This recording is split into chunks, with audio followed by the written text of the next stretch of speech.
Me llamo Ilya y participé como soldado en la invasión de Ucrania. A mediados de abril, en las cercanías de Nikolaev, una granada de mortero explotó muy cerca, causándome graves heridas en el abdomen y el pecho. La gravedad de las heridas, acompañada de una pérdida significativa de sangre y el riesgo de daño interno, me dejó en un estado crítico. Tras luchar por mi vida durante varios días en condiciones precarias en el frente, finalmente fui evacuado. Desde mi regreso a casa, en un pequeño pueblo en la frontera de Rusia, las cosas han sido diferentes. La guerra me cambió de maneras que nunca imaginé. Los recuerdos de los combates, el miedo constante y la pérdida de camaradas han dejado una cicatriz profunda en mi alma.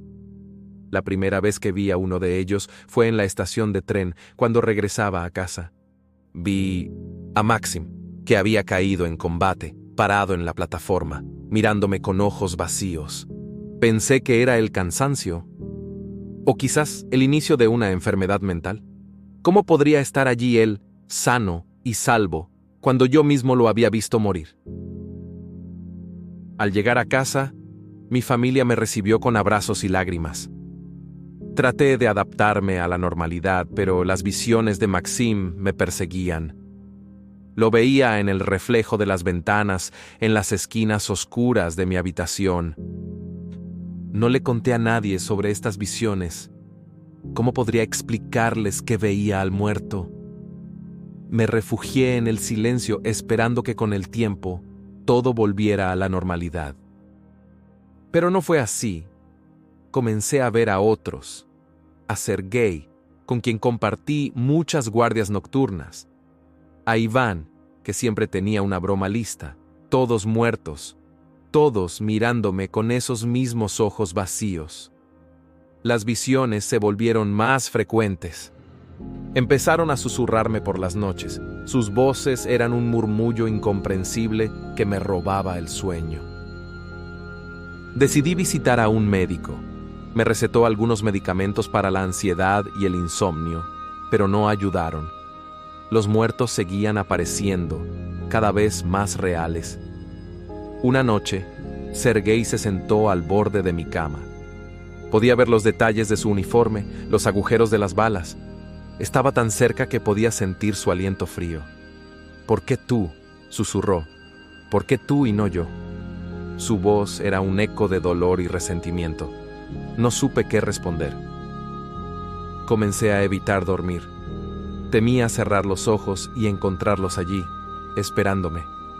El cansancio me consumía, pero el miedo era más fuerte. Mis padres empezaron a preocuparse. Me veían pálido, ojeroso, hablando solo a veces. Intenté asegurarles que estaba bien, que solo necesitaba tiempo para adaptarme. Pero una noche todo cambió. Estaba en la cocina, intentando comer algo, cuando los vi a todos. Maxim, Sergei, Iván y otros cuyos nombres ya no recordaba. Estaban allí, mirándome. Sentí un escalofrío recorrer mi espalda. No eran solo visiones, podía sentir su presencia, casi palpable. Estaban enojados, podía sentirlo. ¿Por qué nos dejaste?, preguntó Iván. Su voz era un susurro doloroso. Debiste estar con nosotros. No sabía qué hacer o decir. ¿Cómo podía explicarles que no había tenido elección? Que había sobrevivido por pura casualidad, mientras ellos caían a mi alrededor. Las visiones comenzaron a seguirme fuera de casa. Las veía en las calles, en el mercado, siempre con sus ojos vacíos, sus rostros marcados por la guerra. Empecé a beber, intentando ahogar las visiones y sus voces. Pero el alcohol solo empeoraba las cosas, hacía las visiones más vívidas, más aterradoras. Una noche, en un arranque de desesperación, grité a las visiones, les pedí que me dejaran en paz. Pero solo se quedaron allí, mirándome, como si esperaran algo de mí. Los días se convirtieron en una neblina de miedo y confusión. Cada esquina de mi casa parecía albergar las sombras de mis camaradas caídos. Su presencia era un constante recordatorio de la muerte y el horror. Un día, mientras caminaba por el bosque cercano tratando de encontrar algo de paz, escuché sus voces entre los árboles. «Únete a nosotros, Ilya», susurraban. Aquí encontrarás descanso. Corrí de vuelta a casa temblando. Sabía que estaba perdiendo la cordura, pero no sabía cómo detener esta espiral descendente. Mis padres sugirieron visitar a un psicólogo, pero rechacé la idea. ¿Cómo podría un extraño entender lo que había vivido, lo que veía cada día? Las noches eran las peores. Cada sombra en mi habitación tomaba la forma de un camarada caído. Cada ruido era un paso de alguien que ya no debería caminar. Empecé a encontrar objetos movidos de lugar, como si los fantasmas de mis amigos estuvieran tratando de comunicarse conmigo.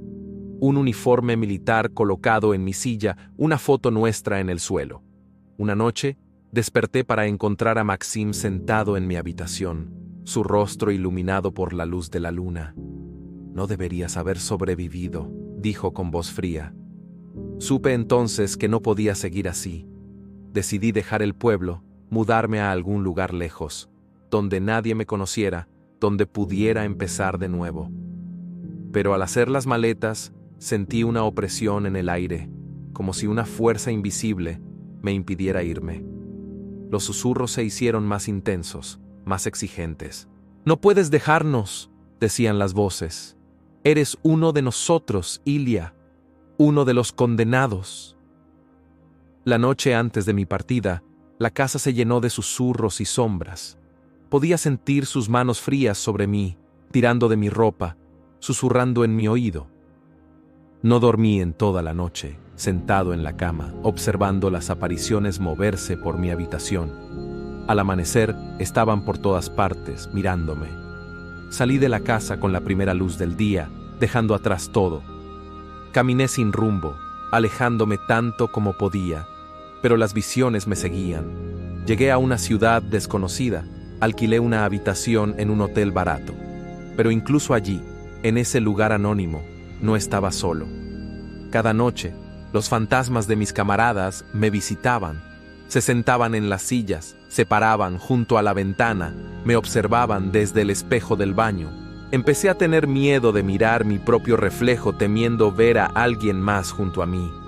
Mi mente estaba atrapada en un bucle constante de miedo y culpa. Una tarde, mientras caminaba por una calle concurrida, vi a Maxim reflejado en una vitrina.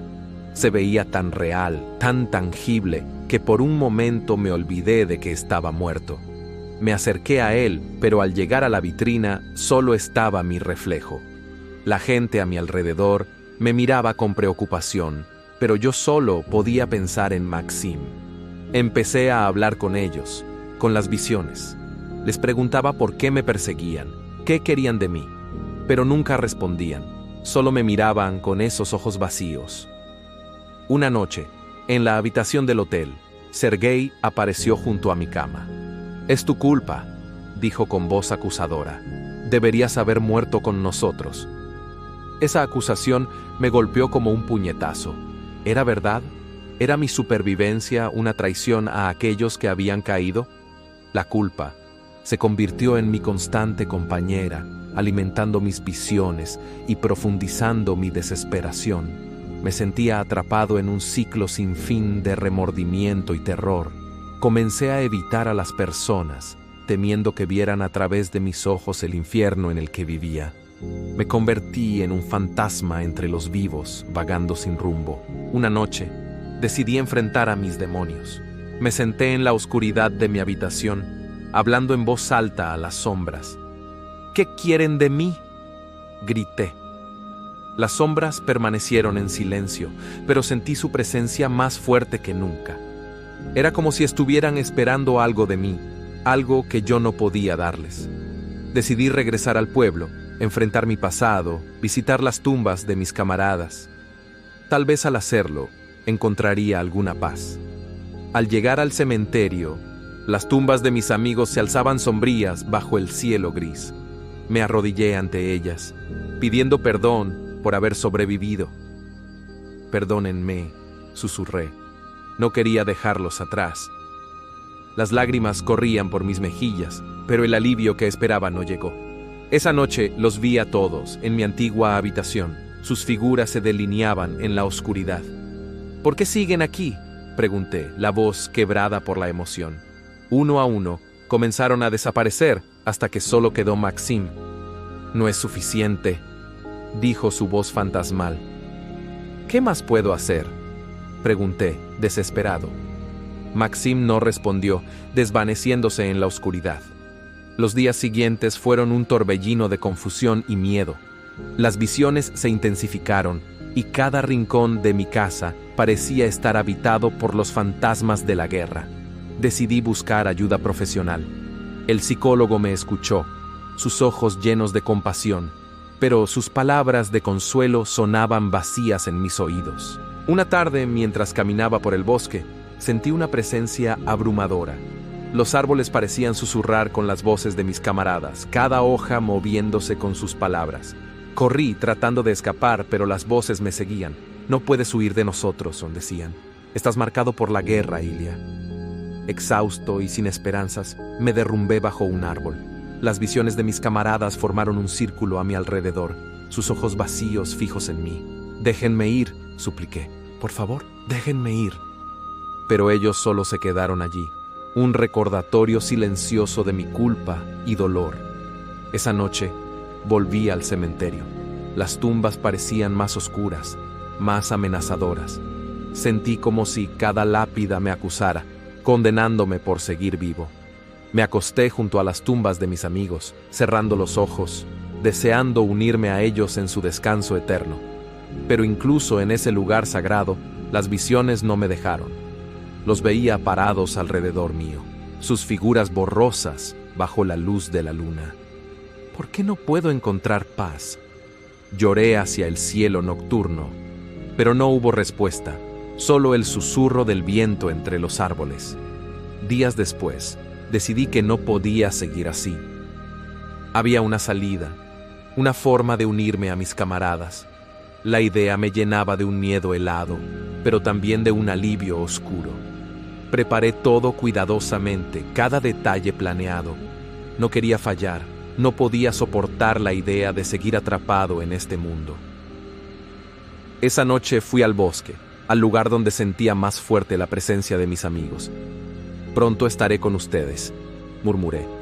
Los árboles parecían observarme, testigos silenciosos de mi último acto. Saqué la pistola, el metal frío en mi mano temblorosa. Cerré los ojos, pensando en mis amigos, en los momentos que compartimos. Una lágrima se deslizó por mi mejilla. «Lo siento», susurré. Pero en ese momento final, algo me detuvo. Una voz, clara y firme, cortó a través de la oscuridad. «Ilia, no». Abrí los ojos, sorprendido. «No es tu tiempo», dijo Maxim. Su voz ya no era fría, sino cálida y llena de amor. «Tienes que vivir, por nosotros, por aquellos que ya no pueden». Las lágrimas corrían libremente por mi rostro mientras bajaba la pistola. «Pero el dolor es demasiado», balbuceé. «El dolor es parte de vivir», dijo Sergei. «Pero también lo es la esperanza, la alegría. No renuncies a eso». Uno a uno, se desvanecieron, dejándome solo bajo el cielo estrellado. Sentí una paz que no había conocido desde antes de la guerra. Volví a casa, el amanecer pintando el cielo de colores suaves. Por primera vez en mucho tiempo, sentí que podía respirar. Sabía que el camino a seguir no sería fácil. Habría días oscuros, momentos de duda, pero también habría momentos de luz, de vida. Guardé la pistola, un recordatorio de la noche en que casi renuncié. Nunca más sería una opción para mí. Comencé a hablar más sobre mis experiencias, a buscar ayuda, a conectarme con otros veteranos. Encontré consuelo en compartir mi dolor y escuchar el de ellos. Las visiones no volvieron. En su lugar, encontré recuerdos de mis amigos, momentos de risas y camaradería. Eran recuerdos dolorosos, pero también hermosos. La guerra me había quitado mucho, pero también me había dado una fortaleza que no sabía que tenía. Aprendí a vivir con mis cicatrices, a aceptar el pasado sin dejar que definiera mi futuro. Y aunque la sombra de la guerra nunca me abandonaría del todo, aprendí a caminar con ella, no como una carga, sino como parte de quien soy. Una parte trágica, sí, pero también una parte que me recordaba la importancia de vivir.